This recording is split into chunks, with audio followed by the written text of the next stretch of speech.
بسم اللہ الرحمن الرحیم۔ السلام علیکم۔ پیش خدمت ہے ایم راحت کے ناول جنزادہ کا چوتھا حصہ۔ دوپہر کے کھانے کے بعد سب لوگ اپنے اپنے کمرے میں جا گھسے۔ گھر کی فضا خراب تھی۔ معظم علی صاحب بھی آفس نہیں گئے تھے۔ طاہرہ بیگم سے ان کی کافی کھٹپٹ ہوئی تھی، جس کا اندازہ اس بات سے ہوتا تھا کہ کھانے سب نے اپنے اپنے کمروں میں کھائے تھے اور پھر دروازہ بند کر کے لیٹ گئے تھے۔ وہ بھی تمام معمولات سے فراغت حاصل کرنے کے بعد اپنے کمرے کی جانب چل پڑی۔ دوپہر معمول کے مطابق گرم ہو چکی تھی اور باہر وہی گرمی پڑ رہی تھی۔ وہ اپنی مسہری پر پاؤں لٹکا کر بیٹھ گئی اور اس نے ایک دیوار پر نگاہیں جما دیں۔ پھر اچانک ہی اس کی نگاہ وہاں سے ہٹ کر اس جگہ پہنچ گئی جہاں وہ پتھر رکھا ہوا تھا۔ اس وقت بالکل اتفاقیہ طور پر اس نے اس پتھر کے بارے میں سوچنا تھا، حالانکہ یہ سوچنے کی کوئی خاص وجہ نہیں تھی۔ وہ بے اختیار اپنی جگہ سے اٹھ گئی اور اس نے بڑی چاہت سے اس پتھر کو اٹھایا اور بغور دیکھنے لگی۔ کیسا پیارا پتھر ہے، میں اس کا کیا کروں؟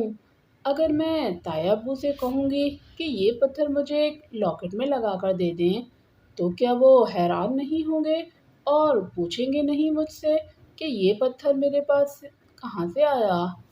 دل تو یہی چاہ رہا تھا کہ یہ پتھر کسی لاکٹ میں جڑوا کر گلے میں ڈال لے اور ہر وقت پہنے رہے، لیکن یہ کسی بھی طور ممکن نہیں تھا۔ اگر اسے پہنتی تو گھر والے اس کی بوٹیاں نوچ ڈالتے اور پھر اس سے سوالات بھی کیے جاتے کہ آخر یہ پتھر یا لاکٹ کہاں سے آیا۔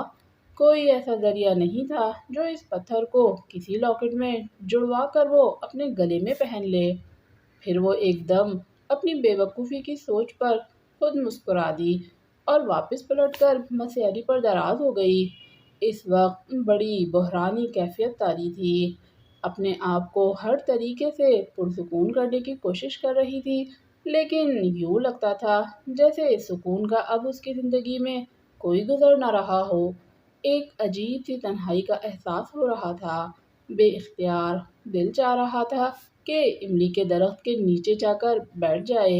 وہی ٹھنڈی چھاؤں، وہی خوبصورت فضا، لیکن اس کے ساتھ ایک ہلکا سا خوف بھی اس کے ذہن میں ابھر آیا۔ پتہ نہیں وہاں کیا ہو۔ اب تک جو کچھ ہوتا رہا ہے وہ تو بڑا ہی عجیب ہے۔ اگر کسی کو یہ کہانی سنائے گی تو اس کے سر پر جوتے لگائے جائیں گے کہ دماغ میں خرابی پیدا ہو گئی ہے، لیکن سچائیاں تو سچائیاں ہوتی ہیں۔ نہ جانے وہ سب کچھ کیا تھا، وہ پرندے جو انسانی شکل رکھتے تھے اور اس کے بعد وہ ساری باتیں جو انہونی طور پر ہو رہی تھیں، حالانکہ اسے کوئی نقصان نہیں پہنچا تھا۔ وہ پراسرار پرندے جو انسانی شکلوں میں تھے اور بات چیت بھی کرتے تھے، اس کے بہت ہی ہمدرد بنے ہوئے تھے اور ہر نازک لمحے میں نہ صرف اس کی مدد کر رہے تھے بلکہ اسے برا بھلا کہنے والوں کا دماغ بھی درست کر رہے تھے۔ مشیرہ بیگم کے سر پر گرنے والا گلدان بلا وجہ ہی نہیں گرا تھا۔ ایک چڑیا روشن دان سے آئی تھی اور گلدان پھینک کر چلی گئی تھی، اور پھر طاہرہ بیگم جو اسے مارنے کے لیے دوڑی تھی، ان کے پاؤں الجھنے کی کوئی جگہ نہیں تھی، لیکن وہ جس قوت سے گری تھی اس سے یہ اندازہ ہوتا تھا کہ کسی نے ان کے پاؤں پکڑ کر انہیں کھینچ لیا ہے۔ بظاہر تو سب کچھ اس کے حق میں ہو رہا تھا، نہ جانے کون سی پراسرار قوت تھی جو اس کی مدد کر رہی تھی، لیکن تھے وہ ہمدرد، اس میں کوئی شک نہیں تھا۔ اس بے خیالی کے عالم میں اسے احساس نہ ہوا کہ وہ کب اپنی جگہ سے اٹھی، کب دروازہ کھول کر اپنے کمرے سے باہر نکل آئی۔ حسب معمول باہر چلچلاتی دھوپ پڑ رہی تھی، اتنی تیز، اتنی شدید کہ چہرہ جھلس جائے۔ ابھی وہ 2 قدم ہی آگے بڑھی تھی کہ اچانک ہی اس نے اپنے اوپر ایک سایہ سا دیکھا اور اس کی نگاہیں اوپر کی طرف اٹھ گئی۔ سائے کا بس اسے ایک احساس سا ہوا تھا۔ کوئی چیز اوپر نہیں تھی جسے سایہ دار چیز کہا جا سکے، مگر ایک لمحے کے اندر اندر اس کے چہرے پر پڑنے والی دھوپ کی تپش ختم ہو گئی تھی اور کچھ سمجھ میں نہیں آتا تھا کہ ایسا کیسے ہوا۔ اب تو ہر ایسی انوکھی بات جو اس کے علم میں آتی اسے وہ انہی پراسرار ہمدردوں سے منسوب کر دیتی وہ اس کا اتنا خیال رکھتے تھے کہ اس پر دھوپ تک نہ پڑنے دیتے تھے۔ دل ہی دل میں وہ ان خیالی ہمدردوں کی ممنون ہوئے بغیر نہ رہ سکی، اور اس وقت وہ اس سائے سے خوفزدہ نہ ہوئی جو اس کے ساتھ ساتھ چل رہا تھا، جبکہ اوپر کوئی چیز نہیں تھی۔ یہاں تک کہ وہ املی کے درخت کے پاس پہنچ گئی۔ مالی کی چارپائی اسی طرح بچھی ہوئی تھی اور مالی اپنے کوارٹر میں گھسا ہوا تھا۔ اس وقت لو کے تھپیڑے کسی سے بھی برداشت نہیں ہو سکتے تھے۔ اس نے ایک ٹھنڈی سانس لی اور چارپائی پر بیٹھ گئی۔ اسی وقت اس کی نظر درخت کے دوسری طرف پڑی۔ کسی کے بازو نظر آ رہے تھے۔ کوئی درخت سے پشت لگائے منہ دوسری طرف کیے بیٹھا ہوا تھا۔ شاید مالی ہے، اس نے دل ہی دل میں سوچا۔ پتہ نہیں مالی بابا آج کیسے درخت کے نیچے آ بیٹھا ہے، ورنہ اس چلچلاتی دھوپ میں تو گھر کے سارے ہی ملازم اپنے اپنے کوارٹر میں ہوا کرتے تھے۔ بے شک درخت کے نیچے ٹھنڈی چھاؤں ہے اور بہت خوشگوار لگ رہی ہے، لیکن پھر بھی کوئی میری طرح تو نہیں ہو سکتا جس کے ساتھ بات چیت کرنے والا کوئی نہ ہو۔ اس نے سوچا کہ تھوڑی سی مالی بابا سے ہی باتیں کی جائیں، چنانچہ اس نے بڑے نرم لہجے میں پکارا، مالی بابا۔ دوسری طرف بیٹھا ہوا آدمی جلدی سے اٹھ کر اس کے سامنے آ گیا اور عشیرہ کا دل زور سے دھڑک اٹھا۔ یہ مالی بابا نہیں بلکہ شاہنم تھا۔ آپ؟ اس کے منہ سے سرسراتی ہوئی آواز نکلی۔ جی مالکن، معافی چاہتا ہوں، میں یہاں چھاؤں میں بیٹھا تھا، اس نے معذرت بھرے لہجے میں کہا۔ اس کی آنکھیں عشیرہ پر جمی ہوئی تھیں اور ان نیلی آنکھوں سے محبت کے سوتے پھوٹ رہے تھے۔ اجنبی مردوں سے ہم کلام ہونے کی عشیرہ کو شاذ و ناز ہی اتفاق ہوا تھا، اس لیے اس کی پیشانی عرق آلود ہو گئی۔ وہ بدستور عشیرہ کو دیکھ رہا تھا۔ پھر اس نے کہا، آپ کو تکلیف ہو رہی ہے، میں چلا جاؤں؟ عشیرہ کے منہ سے اب تک کوئی آواز نہیں نکل سکی تھی۔ اس نے پھر کہا، اصل میں کوارٹر کی چھت تپ رہی تھی، اس لیے میں درخت کے نیچے آ گیا۔ میں جا رہا ہوں، آپ اطمینان سے بیٹھیں۔ اس نے واپسی کے لیے قدم بڑھائے تو عشیرہ بے اختیار بول اٹھی، ارے نہیں، سنو، میری بات سنو، بیٹھ جاؤ، کیا حرج ہے؟ نہ جانے یہ الفاظ اس نے کس طرح ادا کیے تھے۔ اسے خود اس پر حیرت ہو رہی تھی کہ وہ اس طرح بے اختیار کیوں ہو گئی۔ شکریہ مالکن۔ وہ رکا اور پھر پلٹ کر اسی جگہ بیٹھ گیا۔ عشیرہ وحشت زدہ نگاہوں سے ادھر ادھر دیکھ رہی تھی۔ اسے کچھ سمجھ نہیں آ رہا تھا۔ پھر اچانک ہی اسے اپنی بے وقوفی پر غصہ آنے لگا۔ یہ کیا حماقت کر رہی ہوں میں؟ گھر کا ملازم ہے، یہ بات میں اچھی طرح جانتی ہوں، پتہ نہیں میرے اندر یہ کیفیت کیوں پیدا ہو گئی۔ وہ خاموشی سے عشیرہ کو دیکھ رہا تھا۔ عشیرہ جلدی سے بولی، میں عشیرہ ہوں، عشیرہ، میں جانتا ہوں، اس نے بدستور محبت بھرے لہجے میں کہا۔ عشیرہ کی سمجھ میں نہیں آ رہا تھا کہ وہ اس سے کیا بات کرے۔ جو منہ میں آ رہا تھا الٹا سیدھا کہے جا رہی تھی۔ کہنے لگی، تم نے کھانا کھایا؟ وہ مدھم سی مسکراہٹ کے ساتھ بولا، مجھے نہیں معلوم کہ یہاں کھانا کون دیتا ہے۔ ارے اوہ، اس کا مطلب ہے کہ تم ابھی تک بھوکے ہو؟ عشیرہ نے اپنے اندر ایک بے چینی سی محسوس کی۔ میرے لیے کوئی نئی بات نہیں ہے مالکن، کافی عرصے سے بے روزگار ہوں، اکثر دوپہر کا کھانا کم ہی ملتا ہے۔ اب چونکہ بڑے مالک نے مجھے نوکری پر رکھ لیا ہے اور کھانا کپڑے کی بات بھی کی ہے، تنخواہ کے علاوہ، اس لیے اب مجھے کھانا مل جایا کرے گا۔ عشیرہ کا دل ہمدردی سے دھڑک اٹھا۔ اسے اس کی یہ بات بڑی درد بھری لگی تھی۔ وہ بے اختیار بولی، میرا مطلب ہے آؤ، میں بہت شرمندہ ہوں، آؤ، براہ کرم میرے ساتھ آؤ۔ کہاں؟ وہ گھبرائے ہوئے لہجے میں بولا، آؤ، میں بہت شرمندہ ہوں، آ جاؤ۔ آپ کہاں تکلیف کریں گی مالکن؟ میں مالکن نہیں ہوں، تم مجھے بار بار مالکن کہہ رہے ہو۔ میں تمہیں اپنا نام بتا چکی ہوں، میرا نام عشیرہ ہے اور بس۔ آؤ، تم آتے کیوں نہیں؟ عشیرہ کو اس کی بھوک کا شدید احساس ہو رہا تھا۔ جی، وہ ایک بار پھر اٹھ کھڑا ہوا۔ ہمدردی میں عشیرہ اس نازک صورتحال کو بھول چکی تھی۔ کہ وہ اس سے کیا کہہ رہی ہے، وہ کیوں اس کے ساتھ ہے۔ اسے تو صرف یہ یاد رہا کہ وہ بھوکا ہے۔ بہرحال وہ اسے ساتھ لیے کچن میں آئی، پھر اس نے اسے کھانا نکال کے دیا۔ باورچی خانے میں کوئی ایسی جگہ نہیں تھی جہاں وہ بیٹھ سکے، اس لیے وہ ٹرالی لیے ہوئے اپنے کمرے کی جانب چل پڑی۔ آ جاؤ، میرے ساتھ آ جاؤ۔ یہ پہلا اجنبی تھا جسے وہ بے دھڑک اپنے کمرے میں لے گئی، اور پھر اس نے کھانا میز پر سجایا اور پھر اسے دیکھا۔ اس کی آنکھوں میں ممنونیت کے جذبات تھے۔ وہ کہنے لگا، میں آپ کا صرف ایک ڈرائیور ہوں عشیرہ صاحبہ، آپ مجھے بہت عزت دے رہی ہیں۔ اس سے کیا فرق پڑتا ہے؟ ہر شخص اپنا اپنا کام کرتا ہے۔ آپ کو میرے بارے میں معلوم نہیں کہ میں یہاں کیا کرتی ہوں۔ چلیے براہ کرم کھانا کھائیے۔ مگر کھانا تو آپ نے بھی نہیں کھایا ہے، وہ بولا، اور عشیرہ چونک کر اسے دیکھنے لگی۔ آپ کو کیسے معلوم؟ بہت سی باتیں ایسی ہوتی ہیں جو دل سے شروع ہو کر دل پر ختم ہو جاتی ہیں۔ میرا مطلب ہے، وہ ایک دم بوکھلا سا گیا۔ عشیرہ نے اس کی اس کیفیت پر تو غور نہیں کیا، اتنی زیادہ ذہین نہیں تھی، لیکن جواب دینا ضروری سمجھا۔ اصل میں نے ناشتہ دیر سے کیا تھا۔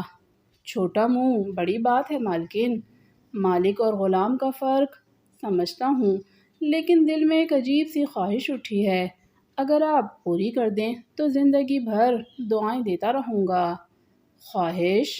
جی، میں سمجھی نہیں۔ آپ بھی کھانا کھا لیجئے۔ وہ اس قدر لجاجت سے بولا کہ عشیرہ موم کی طرح پگھل گئی۔ بات کچھ اسی انداز میں کہی گئی تھی کہ وہ اسے رد نہ کر سکی اور اس کے سامنے بیٹھ گئی۔ نہ جانے وہ کون سا جذبہ تھا جس نے یکلخت اجنبیت دور کر دی تھی، ورنہ وہ ایک شرمیلی لڑکی تھی۔ اس نے اس کے ساتھ کھانا کھایا اور اسے ذرا بھی جھجک کا احساس نہیں ہوا۔ تمہارا نام شاہنم ہے؟ جی ہاں، عام طور سے ایسے لوگ، میرا مطلب ہے ایسے نام نہیں ہوتے، عجیب سا نام ہے، مگر ہے بہت پیارا۔ اور کون کون ہے تمہارے گھر میں؟ پورا خاندان ہے، ماں ہیں، بابا ہیں، ویسے میں ان کا اکلوتا بیٹا ہوں۔ تم لوگ بہت غریب ہو نا؟ جی، خیر غریب ہونا کوئی بری بات نہیں ہے، محنت مزدوری کر کے زندگی گزارنا تو بہت ہی اچھی بات ہے۔ مگر ایک بات بتاؤ، جب تایا ابو نے تم سے کہا کہ تمہارے ساتھ کون کون رہتا ہے، کیا تم اکیلے ہو؟ جی، پوچھا تھا تو تم نے یہی کہا تھا کہ تم اکیلے ہو۔ ہاں، یہی کہا تھا میں نے۔ انہوں نے یہ پوچھا تھا کہ اور کون تمہارے ساتھ ہے، ان کا مطلب یہ تھا کہ وہاں کوارٹر مجھے دیا گیا ہے، اس میں کون کون میرے ساتھ رہے گا۔ تو میرے ماں باپ تو اپنے گھر پر ہیں، وہ تو یہاں میرے ساتھ نہیں ہیں، اس لیے میں نے یہی کہا کہ میں اکیلا ہوں۔ اوہ ہو، اچھا۔ باہر کوئی کھٹکا سا ہوا تو عشیرہ اس طرح چونک کر چاروں طرف دیکھنے لگی جیسے اسے اب تک یہ احساس ہی نہ ہو کہ وہ کیا کر بیٹھی ہے، کون اس کے ساتھ ہے، کیا کر رہی ہے وہ۔ ایک اجنبی نوجوان کے ساتھ اس نے کھانا کھایا ہے، اور وہ اجنبی نوجوان بھی وہ جو لاکھوں میں ایک ہے۔ پتہ نہیں نظم اور نثر اسے دیکھیں گی تو ان کا کیا حال ہوگا۔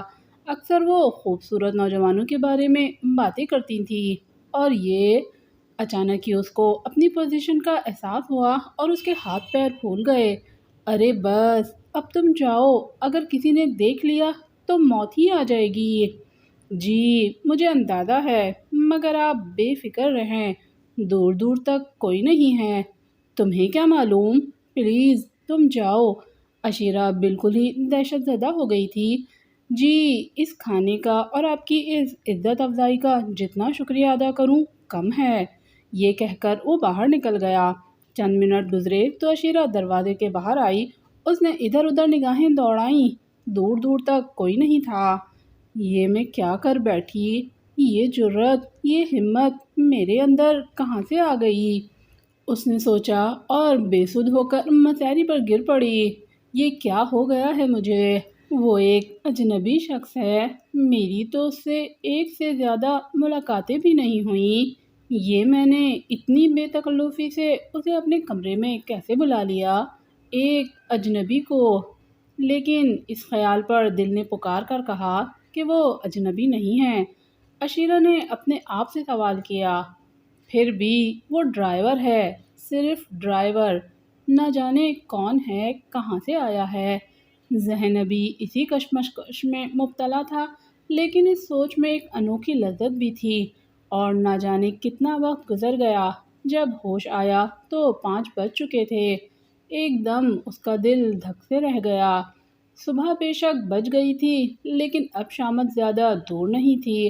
ہانپتی کانپتی باورچی خانے پہنچی تو ٹرالی سجی ہوئی تھی، اس پر ہر چیز موجود تھی۔ چائے بالکل تیار تھی، کیتلی کی ٹوٹی سے بھاپ کی ایک لکیر اٹھ کر فضا میں بلند ہو رہی تھی۔ وہ آنکھیں بند کر کے دیوار سے ٹک گئی۔ میرے معبود، میرے معبود، یہ سب کیا ہے؟ یہ سب کیا ہے؟ میرے انوکھے خواب جنہیں میں خواب نہیں کہہ سکتی، وہ کون ہے جو میرے لیے یہ سب کچھ کر رہا ہے؟ میرے اللہ، میں کس منہ سے تیرا شکر ادا کروں؟ بار بار میری جان سولی پر پہنچ جاتی ہے، وہ لوگ تو مجھے زندہ دفن کر دیں گے، دشمن ہی دشمن بکھرے ہوئے ہیں چاروں طرف، لیکن یہ جو کچھ ہو رہا ہے یہ کیا ہے؟ وہ ٹرالی دھکیلتی ہوئی باورچی خانے سے باہر نکل آئی۔ ناشتے کے کمرے میں سبھی موجود تھے۔ مشیرہ خالہ کو بھی صبح سے کھانے کو کچھ نہیں ملا تھا، اس لیے وہ اپنی تکلیف کو بھول کر فوراً ہی ٹرالی کی طرف متوجہ ہو گئیں۔ عشیرہ نے ان کے لیے چائے نکالی اور اس وقت اس میں نمک ڈالنا نہیں بھولی۔ پھر اس کی پہلی رات اب تک کی تمام راتوں سے مختلف گزری۔ اس کے ذہن میں بار بار شاہنم کا چہرہ آ جاتا۔ شاہنم کے انداز میں کتنی اپنائیت تھی، کس محبت سے مجھ سے بات کر رہا تھا، کتنا خوبصورت سا نوجوان ہے، نک سک سے درست، بہترین جسامت کا مالک، کہتا ہے اس کے سبھی لوگ موجود ہیں، بیچارہ اتنا غریب ہے، ماں باپ بھی غربت میں زندگی گزار رہے ہوں گے۔ بہرحال آدھی رات تک وہ اس کے بارے میں سوچتی رہی، پھر رات گزر گئی اور اس کے بعد دن۔ سب لوگ شاہنم سے بہت خوش تھے، بڑا ہسمکھ نوجوان تھا، نظم اور نثر کی آنکھوں کو وہ دیکھ چکی تھی۔ جب بھی وہ سامنے آتا وہ دونوں کھسر پسر کرنے لگتی، البتہ یہی شکر تھا کہ ان کا نظریہ ذرا مختلف تھا۔ وہ انسان کو صرف شکل و صورت سے ہی نہیں بلکہ اس کی حیثیت اور دولت کے ترازو میں بھی تولتی تھیں، اور اس لحاظ سے یہ ڈرائیور ان دونوں کے لیے بالکل بے مقصد چیز تھا۔ اس کے بارے میں وہ یہ ضرور کہہ سکتی تھیں کہ وہ ایک خوبصورت نوجوان ہے، پتہ نہیں اس کا ماضی کیا ہے۔ یہ بات تو کتنی ہی بار عشیرہ کے ذہن میں بھی آئی تھی، لیکن اس نے کبھی اس سے چھپ کر ملنے کی کوشش نہیں کی تھی۔ بہت سے مرحلے گزرتے رہے، عشیرہ کے نادیدہ ہمدرد اس کے ہر مسئلے میں اس کے لیے سامنے آ جاتے تھے۔ وہ ایک خاص بات یہ بھی تھی کہ اس دوران گھر کے تمام لوگوں کو عقل آ گئی تھی، اور انہوں نے یہ بات خاص طور سے محسوس کر لی تھی کہ اگر عشیرہ کو برا بھلا کہا جاتا ہے تو غیبی طور پر انہیں اس کی سزا مل جاتی ہے۔ اس سلسلے میں باقاعدہ گفتگو بھی ہوئی تھی۔ مشیرہ بیگم نے کہا، یہ ہو کیا رہا ہے آخر اس گھر میں؟ کیا ہوا؟ خیریت؟ مشیرہ باجی، میں اس لڑکی کے بارے میں سوچ رہی ہوں، پتہ نہیں مجھے یوں لگتا ہے جیسے اس پر کسی جن کا سایہ ہو گیا ہے، نکھرتی بھی جا رہی ہے۔ اس کے خلاف اگر ہم کوئی بھی کام کرتے ہیں تو ہمیں اس کی سزا مل جاتی ہے۔ معظم علی ہنسنے لگے، چلیے اس طرح آپ لوگوں کے دل میں اس کے لیے نرمی تو پیدا ہوئی۔ خاک نرمی پیدا ہوئی؟ یہ تو صرف ڈر ہے جو ہمارے دل میں بیٹھ گیا ہے، طاہرہ بیگم نے کہا۔ غرض یہ کہ شاہنم انتہائی بے باکی سے عشیرہ کے دل میں داخل ہو گیا تھا۔ دونوں نے ایک دوسرے سے اس موضوع پر کبھی بات نہیں کی تھی، لیکن عشیرہ کی بے چین آنکھیں اس کو تلاش کرتی رہتی تھیں، اور وہ طرح طرح سے عشیرہ کے سامنے آ جاتا تھا۔ صاف ظاہر ہوتا تھا کہ وہ دونوں ایک دوسرے سے محبت کرنے لگے ہیں، اور پھر ایک دن اس نے اس کا اظہار بھی کر دیا۔ عشیرہ، ساری صورتحال میرے علم میں آ چکی ہے۔ میں بے شک ایک غریب آدمی ہوں، لیکن اگر آپ میری زندگی میں شامل ہو جائیں گی تو میں شاید اس دنیا کا امیر ترین آدمی بن جاؤں گا۔ میں آپ سے محبت کرنے لگا ہوں عشیرہ، میں آپ کو اپنی زندگی سے زیادہ چاہنے لگا ہوں۔ عشیرہ اسے دیکھتی رہ گئی۔ اس کے پاس اس بات کا جواب الفاظ کی شکل میں موجود نہیں تھا، لیکن اس کے انداز نے شاہنم کو سمجھا دیا کہ اب اس دنیا میں شاہنم کے سوا اس کا کوئی نہیں ہے۔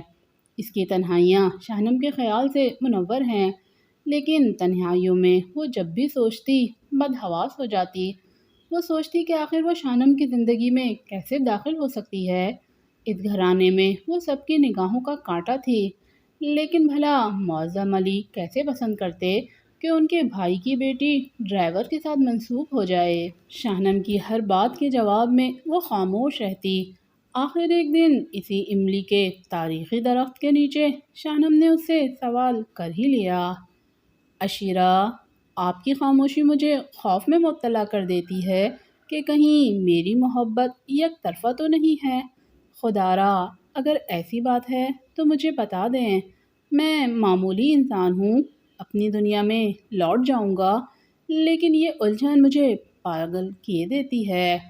اس دن عشیرہ نے نہ جانے اپنے اندر کہاں سے اتنی ہمت پیدا کر لی۔ وہ نرم لیکن شفاف لہجے میں بولی، تو بہتر ہے کہ تم اپنی دنیا میں لوٹ جاؤ شاہنم۔ تم نہ جانے کیا سوچ رہے ہو، یہ ماحول، یہ گھرانہ تمہیں قبول نہیں کرے گا۔ تم خود ہی دیکھ چکے ہو اور سمجھ چکے ہو کہ میری یہاں کوئی عزت نہیں ہے، لیکن وہ لوگ کبھی یہ پسند نہیں کریں گے کہ میں صرف آپ کی بات کر رہا ہوں عشیرہ۔ مجھے صرف اپنی مرضی بتا دیجیے، باقی معاملات میں قسمت پر چھوڑ دوں گا۔ اگر آپ کی مرضی کے بعد میں آپ کو حاصل کرنے میں کامیاب نہ ہو سکا تو میں آپ سے کوئی شکوہ نہیں کروں گا۔ اور اس دن عشیرہ کی معصوم خاموشی کو زباں مل گئی۔ میں تمہیں دل و جان سے چاہتی ہوں شاہنم، میں تم سے پاگلوں کی طرح محبت کرتی ہوں۔ میری دنیا میں تمہارے سوا کیا رکھا ہے؟ میں ایک بد نصیب لڑکی ہوں، خدا نہ کرے میری نحوست کا سایہ تم پر پڑے۔ یہاں سے نوکری چھوڑ دو، کہیں اور چلے جاؤ، کہیں یہ ظالم لوگ تمہاری بھی زندگی خراب نہ کر دیں۔ وہ دیوانی ہو گئی اور اس نے شاہنم کا سر اپنے سینے میں بھینچ لیا اور شاہنم کے ہونٹوں پر مسکراہٹ پھیل گئی۔ خدا کرے تمہاری پوری زندگی مجھے مل جائے عشیرہ، تم خود کو منحوس کیوں کہتی ہو؟ وہ بڑے اعتماد سے مسکراتا ہوا بولا، تم ان لوگوں کو نہیں جانتے شاہنم، تم ان لوگوں کو نہیں جانتے۔ عشیرہ سسکیاں لیتی ہوئی بولی، ایسی بات نہیں ہے، بلکہ یہ سب لوگ مجھے نہیں جانتے۔ اب تم باقی معاملات مجھ پر چھوڑ دو، جو کچھ کروں گا میں کر لوں گا۔ تمہارا کام صرف اتنا ہی تھا کہ تم نے مجھے اپنے دل کی بات بتا دی، باقی ذمہ داری میری ہے۔ شاہنم کے لہجے میں بڑا اعتماد تھا، اور نہ جانے یہ اعتماد کس طرح عشیرہ کے دل میں بھی منتقل ہو گیا۔ اسے یوں لگا جیسے شاہنم واقعی کچھ کر ہی لے گا۔ دوسرے دن وہ دوپہر کو جب املی کے درخت کے نیچے ان کی ملاقات ہوئی تو شاہنم کے ہونٹوں پر ایک عجیب سی مسکراہٹ پھیلی ہوئی تھی۔ وہ غور سے شاہنم کو دیکھنے لگی، پھر نظریں جھکا کر بولی، تم بہت خوش ہو شاہنم؟ ہاں عشیرہ، میری تو زندگی کا مقصد ہی تم ہو۔ تمہیں نہیں معلوم کہ میں نے تمہارے لیے کس طرح جد و جہد کی ہے۔ عشیرہ نگاہ اٹھا کر اس کی طرف دیکھنے لگی، پھر بولی، مگر اب ہوگا کیا؟ معصوم سی لڑکی، یہ حقیقت ہے کہ میں نے تم سے زیادہ سیدھی سادی لڑکی اور کوئی نہیں دیکھی۔ تمہارے منہ سے آج تک وہ نہیں نکلا جس کی میں توقع کر رہا تھا۔ عشیرہ نے سادہ سی نگاہوں سے اسے دیکھا اور بولی، کیا؟ کچھ نہیں، یہ بعد میں بتانے والی بات ہے۔ میں پھر وہی سوال کر رہی ہوں کہ اب کیا ہوگا، اور میں تمہیں پھر وہی جواب دے رہا ہوں کہ یہ تمہاری نہیں میری ذمہ داری ہے۔ وقت کی ہر شاخ ہمارے طرف جھکے گی اور ہم آخر کار اپنی منزل پا لیں گے۔ میں تم سے شادی کر لوں گا عشیرہ، اور پھر ہم دونوں مل کر رہیں گے۔ عشیرہ نے عجیب سی نگاہوں سے اسے دیکھا اور بولی، شاہنم، اب تو میں تمہارے بارے میں بہت سوچنے لگی ہوں، اور بعض اوقات طرح طرح کے خیالات میرے دل میں آتے ہیں۔ مجھے نہیں بتاؤ گی عشیرہ؟ شاہنم نے کہا، کیا بعد میں بھی تم یہیں اسی گھر میں رہو گے، ان لوگوں کے ڈرائیور بن کر؟ یہ سب اس بات سے خوش تو نہیں ہوں گے؟ پہلی بات تو یہ کہ ہمیں ہماری منزل ملنا ہی مشکل ہو جائے گا۔ دوسری بات یہ کہ طاہرہ بیگم اور مشیرہ بیگم دونوں ہماری بدترین دشمن رہیں گی، اور انہی کے اثرات دوسروں پر بھی رہیں گے۔ نظم اور نثر بہت بری ہیں، کسی کی بے عزتی کرنے سے کبھی نہیں چونکتی۔ میں نے تو خیر ان کے درمیان کافی وقت گزار لیا ہے، لیکن اگر انہوں نے تمہاری بے عزتی کی تو مجھے بہت دکھ ہوگا، میں برداشت نہیں کر سکوں گی۔ تم کہنا کیا چاہتی ہو عشیرہ؟ تم کہیں اور نوکری کر لینا، کسی بھی کوٹھی میں ہم دونوں مل کر وہاں کے کام کاج کریں گے، میں بہت خوش رہوں گی اس بات سے، عشیرہ نے کہا، اور اس کی پیشانی پر پسینے کی بوندیں ابھر آئیں۔ ناک کے پسینے میں بھیگ ہی گئی، آنکھوں سے شرم کے آثار نمودار ہو گئے۔ شاہنم نے مسکراتے ہوئے کہا، ٹھیک ہے عشیرہ، ہم اپنے گھر میں رہیں گے۔ میں تمہیں بتا چکا ہوں کہ میرا پورا کنبہ ہے، خاندان ہے، سب لوگ تمہیں خوش آمد کہیں گے، یہ اچھا ہوگا۔ اور سنو، کبھی کسی بھی بات سے خوف کھانے کی ضرورت نہیں ہے، مجھ سے تم اسی طرح برابر ملتی رہو گی۔ ہاں، اگر تم نے اس کے خلاف کچھ کیا تو شاید میں اپنی کوششوں میں کامیاب نہ ہو سکوں۔ میں یقین کرو شاہنم، میں اتنا ڈرتی ہوں کہ تمہیں بتا نہیں سکتی۔ یہی تو میں کہہ رہا ہوں، تم دیکھو، تمہیں ڈرنے کی ذرا بھی ضرورت نہیں ہے۔ جب بھی کبھی کوئی تمہارے خلاف کوئی عمل کرے گا، اس کے ساتھ کیا ہوگا اس کا تمہیں اندازہ ہے۔ عشیرہ نے معصومیت سے گردن ہلا دی۔ شاہنم نے جیب سے ایک رومال نکالا اور اس سے عشیرہ کی پیشانی اور ناک سے پسینے کے قطرے صاف کرنے لگا۔ پھر اس نے کہا، عشیرہ، میں جو کچھ کر رہا ہوں تم سمجھ لو ہم دونوں کی بہتری کے لیے ہے، کسی بھی چیز سے خوف مت کھانا۔ جیسا کہ میں نے تمہیں کہا ہے کہ میں سارے معاملات سنبھالنے کی ہمت بھی رکھتا ہوں اور صلاحیت بھی۔ عشیرہ کا سر آہستہ سے جھکا تو شاہنم نے آگے بڑھ کے اس کا سر اپنی چوٹی چھاتی میں چھپا لیا۔ عشیرہ کو بے حد سکون کا احساس ہوا، اسے یوں لگا جیسے سورج کی تپش ایک دم ٹھنڈک میں تبدیل ہو گئی ہو۔ شاہنم بھی جذبات میں ڈوبا ہوا تھا۔ پھر اس نے عشیرہ سے کہا، دیکھو، ذرا ادھر دیکھو۔ پتہ نہیں شاہنم نے کس طرف اشارہ کیا تھا۔ عشیرہ نے آنکھیں بند کر کے گردن جھٹکی، پھر بولی، کیا کہہ رہے ہو؟ ادھر دیکھو عشیرہ۔ شاہنم نے ایک طرف اشارہ کیا اور عشیرہ کی نگاہیں اس طرف اٹھ گئیں، لیکن دوسرے لمحے اس کے ہاتھ پاؤں کی جان نکل گئی، وہ بدحواسی میں شاہنم کے پاس سے ہٹ بھی نہ سکی۔ اس نے جو کچھ دیکھا تھا وہ اس کی روح و جسم سے نکال لینے کے لیے کافی تھا۔ بڑے گیٹ کے پاس مشیرہ خانم کھڑی ہوئی ادھر ہی دیکھ رہی تھیں، ان کا منہ حیرت سے کھلا ہوا تھا اور یوں لگ رہا تھا جیسے انہیں اپنی آنکھوں پر یقین نہ آ رہا ہو۔ پھر انہوں نے کانوں کو ہاتھ لگائے اور تیزی سے واپس اندر جانے کے لیے مڑی۔ عشیرہ گر پڑی تھی، یہ جو کچھ ہوا تھا وہ اس کی موت کے لیے کافی تھا۔ وہ جانتی تھی کہ بیچارہ ڈرائیور بھلا مشیرہ بیگم کے مقابلے میں کیا کر سکے گا۔ مشیرہ بیگم سب سے پہلے طاہرہ بیگم کو سب کچھ بتائیں گی اور پھر معظم علی کو۔ بمشکل تمام اس کے منہ سے نکلا، ہائے میرے اللہ، اب کیا ہوگا؟ ایک انسان اور ایک جن کی محبت کی یہ معصوم کہانی ابھی جاری ہے۔